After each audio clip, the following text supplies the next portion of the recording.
Kryeministri Edi Rama ka reaguar pasi gjykata kushtetuese rrëzoi qeverinë për vendimin për shkarkimin e kryebashkiakut Erion Veliaj. Disa rrjedhime logjike nga vendimi i gjykatës kushtetuese. 1. Ja që edhe një herë u provua se nuk i paskam kapur unë të tëra pushtetet dhe kjo është një gjë sa e qartë, aq edhe e mirë apo jo. 2.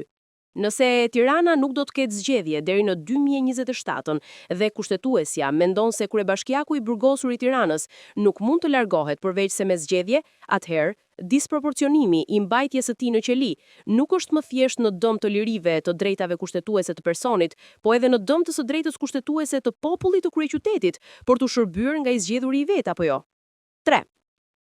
Çdo njeri normal që nuk sheh tek qëndrimi kushtetueses një qëndrim të verbër kundër qeverisë në dëm të madh të Tiranës, po një qëndrim të vendosur parimor, nuk ka se si të mos presë që me të njëjtën parimësi, kur të gjykoj para burgimin e tij, kushtetuesja ta kthejë Erion Veliaj në detyrë për të vijuar procesin gjyqësor në gjendje të lirë apo jo.